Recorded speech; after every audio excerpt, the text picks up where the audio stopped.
Hey everybody, Dennis here. This evening we're going to work on this '04 Honda Rancher I got here.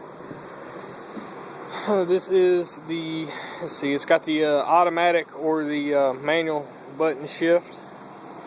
Problem with this thing is it's set up for a while because it was draining the battery. It would be dead, I believe, by the morning, even with a fully charged battery the night before.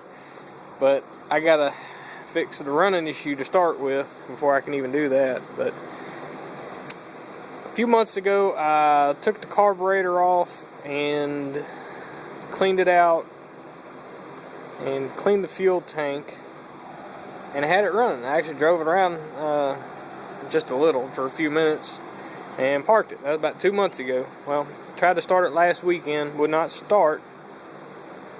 It would run with some brake cleaner and then it would finally idle out a little, but it was running like crap. I'm thinking some trash got back in the carburetor and I'm pretty sure I know why. And I'll show y'all when I get it out. But this fuel gauge here, when this foiler was set up, it was outside and it had almost no fuel in the tank. I mean, it was barely any. Well, moisture got in there and it rusted all the heckin' back that fuel gauge. And I'll show you what the new one looks like. This entire piece here was all, I mean, it was rust, and the float wouldn't even move. So I got this part here. It's a Honda Genuine on eBay. It's a little fuel gauge. Anyway, got to take this tank off again,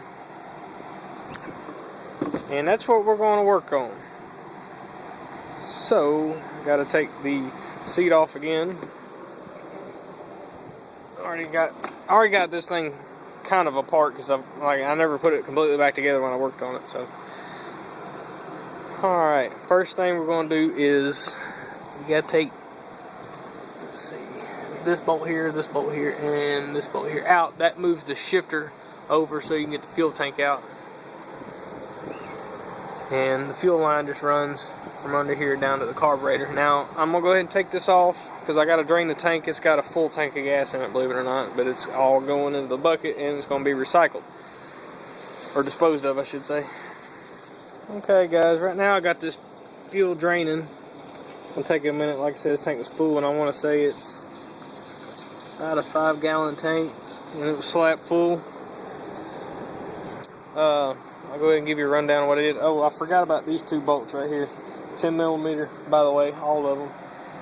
And I took this intake tube, which goes down through this hole and attaches to the air box. I took that off as well. And while I'm waiting on this fuel to drain, I just figured I'd give you a little bit of update. These two are 10 millimeter as well. And where did I put that? Right there. I'll go ahead and see if I can pop it off. It ain't gonna make it drain any quicker, but give me something to do. 1 second, guys.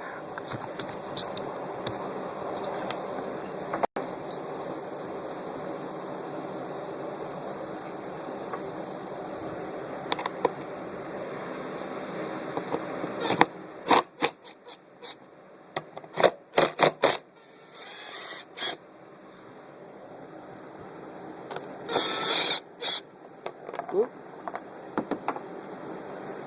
Put them in my bowl there.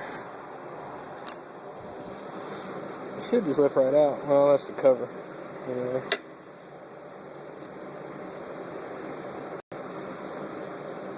And as you can see, this is a lot cleaner than what it was before I put it back in there. It's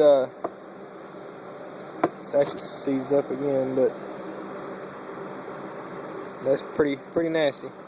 And I'm thinking some of that made its way into the carburetor possibly and caused it to clog up a little. I'm going to replace that and clean out the tank again and pull the carb off and clean it again. And hopefully we'll have this thing running here by tomorrow morning. It's probably about 30 minutes or so till dark, so I'll probably finish this up in the morning. At least I'll try to get the tank cleaned out and let it dry out. But I will let you guys know, and I'll see y'all in a little bit. Okay, while that's sitting over there draining, I'm going to take this air box off real quick. That's pretty simple. Just this will take the filter off right here, this little Phillips screw there, and then there is another screw way in here on this clamp that holds the airbox. I think that's all it's holding the airbox in, because I've taken everything else out. Oh yeah, the airbox is normally held in with these clips right here and here. So yeah, I will get that out and show you the next. Okay guys, we got all that off. Here's your carburetor. Got a couple things we got to take off here. Two electrical connectors and your choke and throttle cable. I believe that's the throttle, if I remember correctly. Anyway, we'll start with this one right here. I don't know if you can see that. It's just a simple push in, pull up connection.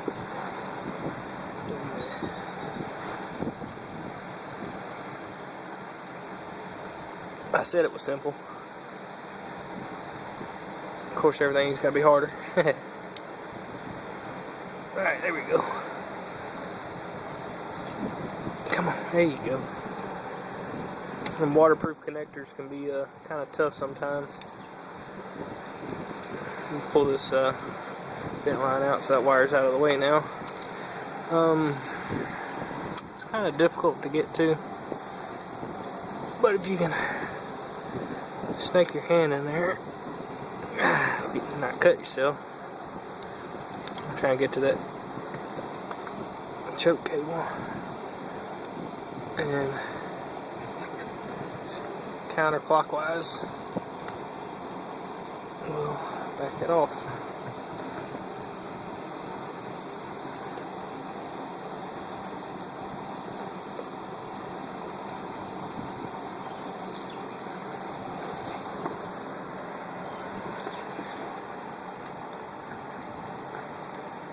Anyway, I'll finish that in a minute when I get it loose. Come over to this side, and let's see, where's that one connector? It goes to the bottom. From what I've been told, it's like a heater or something. And there's the connector you gotta unplug. The connector is actually on the other side. I don't know if I can turn it around. I'm not sorry about the camera moving around, guys. Push that in. It should come straight out.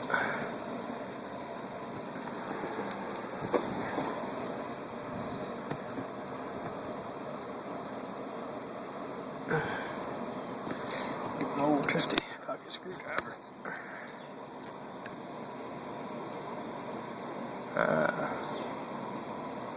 Okay, did that wrong. That one you push up and it comes out. You push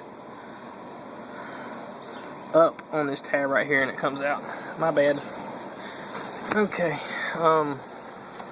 move that vent line out of the way. You're gonna have to undo this clip right here. All it does is it snaps open.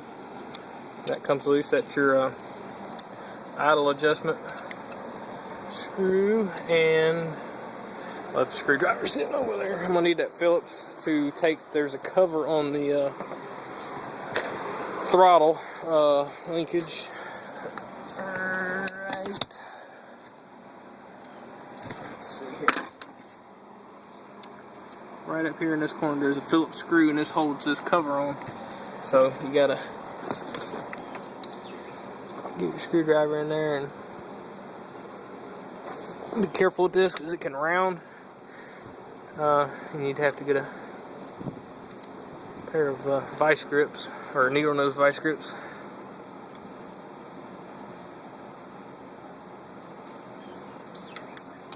Try to get that the rest of my finger so I don't drop it.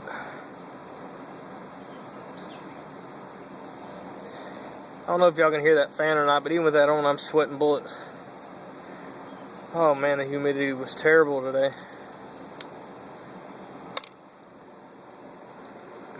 Okay, pull that cover off. And what you're gonna have to do,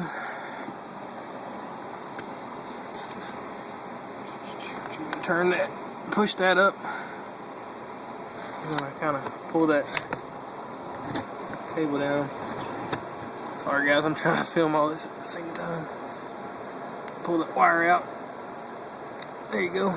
Now, The only other thing you're gonna have to do is, remember, right, loosen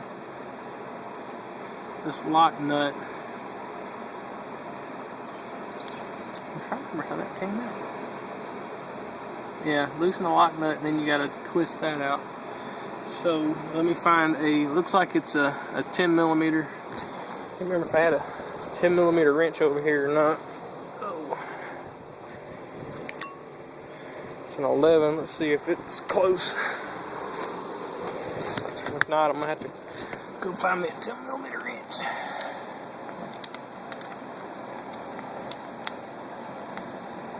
You know what?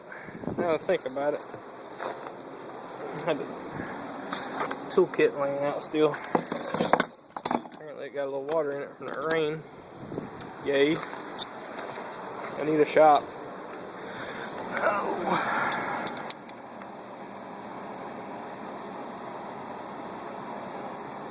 Okay. Alright, that's loose. And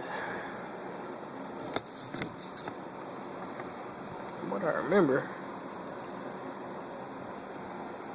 it came out pretty easy the last time. I just don't remember how. It's been a while, guys. Yeah, it should just twist out.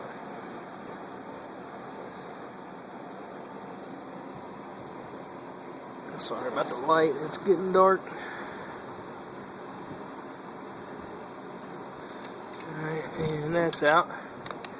Yeah, that's your throttle cable. Then you got this Phillips here, which holds the front of the carburetor on. And where did I put that Phillips?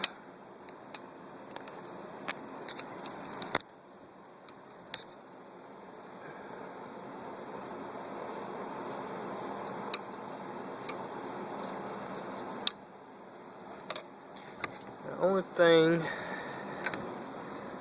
else that I really got to worry about is gotta finish pulling that choke wire out, or choke cable out. Give it a good wiggle. Alright. There, and it come out. Alright guys, here is the carburetor. Yeah, you can see that gas, I don't know if you can see how well it is. That gas is dirty. Ooh, good lord. Yeah, they got some trash down in there. If there's still any in there. See all that brown? This is a white table, so we'll pull that bowl off. There's see, there's some more gas coming out there. Oh yeah, look at that. Looks like pee. Trying to be crude, but it is what it is, right? You know what? I bet you I know what it was. When I cleaned that little fuel gauge there, I cleaned it the best I could. Just trying to see if I could get by. And I bet what happened was, is this thing sitting in that tank, that gas ate it up and dissolved a lot of that rust and created that, which was causing it to run like crap. So yeah, trying to save a few bucks, see what that gets you. Anyway, yeah, here in just a second I'm gonna pop these screws off the bottom, and this bowl should just pop right off, and I will be right back, guys. Okay guys, I got the fuel tank over there cleaned out and drying, and I got the carburetor part, and I know it's getting kind of dark. You can see some crap still in there, and I know how it got in there now. I pulled the I guess you call it a shut-off valve out of the bottom of the tank, and this little mesh screen is actually torn here, and this O-ring is dry, rotted anyway, so I guess it's not going back together this weekend because I don't have enough parts. But I will get it back together as much as I can, and we'll finish the video when I get the rest of the parts. I'm going to go ahead and tomorrow morning I'm going to put the carburetor back on. Go ahead and put the carburetor back on and cover it up to keep anything from getting in it.